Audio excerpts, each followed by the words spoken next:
Hello everyone, welcome to Frugal Budget. I am a big fan of personal budgeting. I was able to save over $50,000 in less than 2 years, and my salary during this time was only $50,000. I just create a simple monthly budget and try to stick to it as much as possible. If you have clicked on this video, chances are you are wondering how to make a budget or thinking why is budgeting important. You might have a savings goal in mind, or perhaps you want to pay down your debts, or just want to break the cycle of living paycheck to paycheck. Or maybe you want to build an emergency fund, or maybe you just want to manage your finances better. These are all great reasons to start budgeting. And mind you that budgeting is not just for low income earners. Anyone can benefit from budgeting because basically it is a tool to use your money wisely. I know why I started budgeting. I was earning a good salary but had nothing to show for it. So I started searching how I should manage money smartly and found out about personal budgeting. So please check my other videos where I have shown how I make a simple budget every month. What is budgeting? In simple terms, it is an estimate of income and expenses for a set period of time.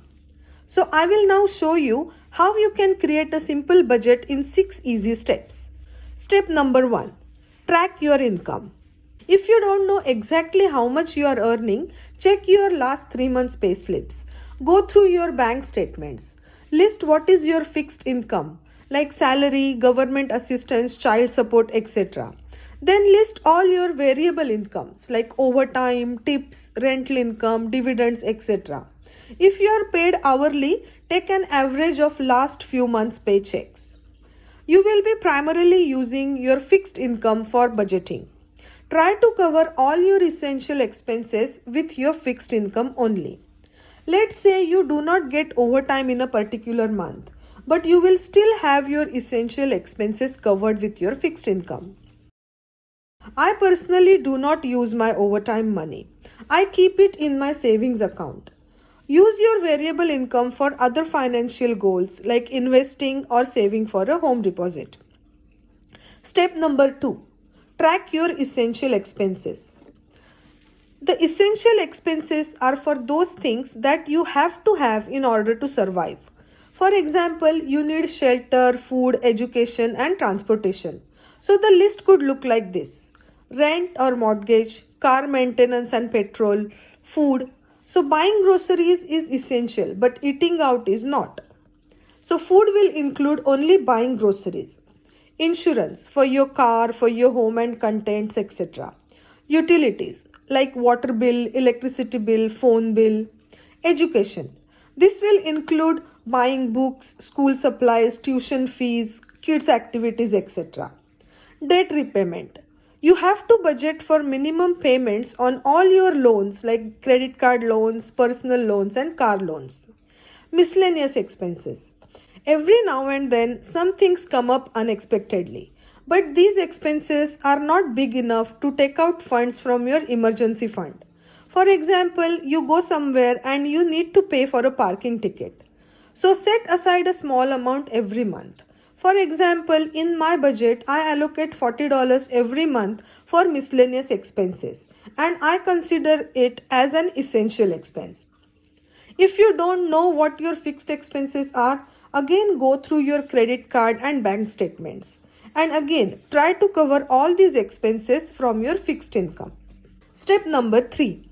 Deciding financial goals.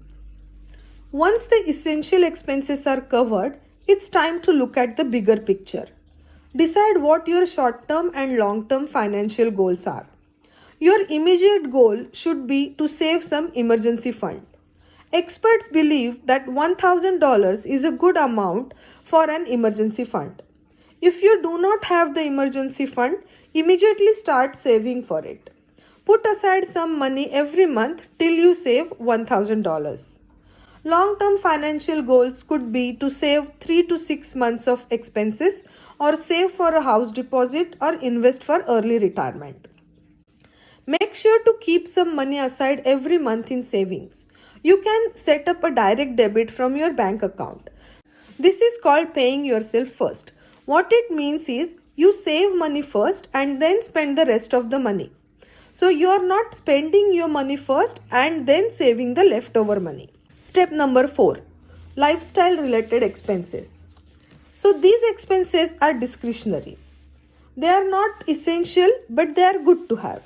This could include subscriptions like Netflix, Amazon Prime, etc., eating out, shopping for clothes, shopping in general, going for movies and sporting events, etc.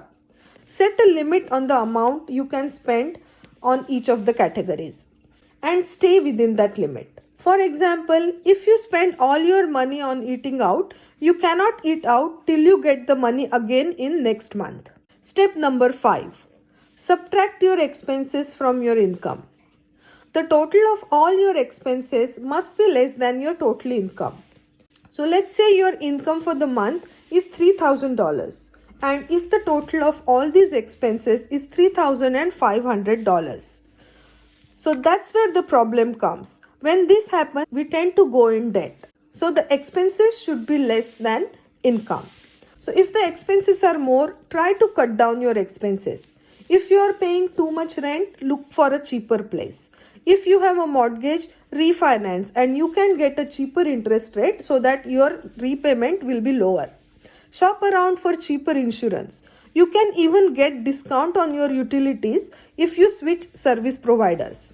Cut your subscriptions if you cannot afford them. Eat out less. So even after cutting the costs, if your expenses are more than your income, try to increase your income. This could include working overtime, starting a side hustle, etc. Step number 6. Implement, monitor and adjust. You have to frequently go through your budget and see how it is working. You may need to change a few things every now and then.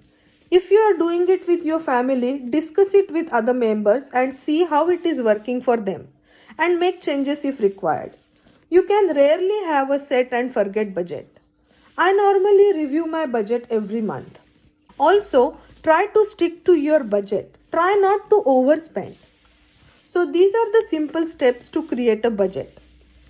So how do you actually make the budget? You can just write it down in a small diary, or you can use cash envelopes. You can use spreadsheets on your computer, or there are so many free budgeting apps that you can use. I am a big fan of cash envelopes and I use just a simple notebook for budgeting. When I see my budget written down on a paper and when I see actual cash in an envelope, I feel more responsible. It motivates me to stick to my budget and I tend to spend even less than what is allocated for a particular category. But the budget is not going to work if you plan only for that particular pay period. You should consider your immediate expenses as well as your annual and occasional expenses. Make a list of your yearly expenses like car registration, Christmas, insurance payments if you are paying annually, and start sinking funds for them. Sinking fund is just setting aside a small amount every paycheck so that by the time the bill is due, you will have enough money already saved for it. Divide the total amount required by the number of months you have till the payment is due. For example, if you want to save $1,000 for Christmas by December and start putting aside money every month from September, you will have 4 months to save $1,000. So every month you will put aside $250 from September to December. In my budget, I have sinking funds for birthday celebrations, clothing, vacations, etc. You can withdraw funds from this category at any time, but only if you have funds in that category and use it only for that specific purpose.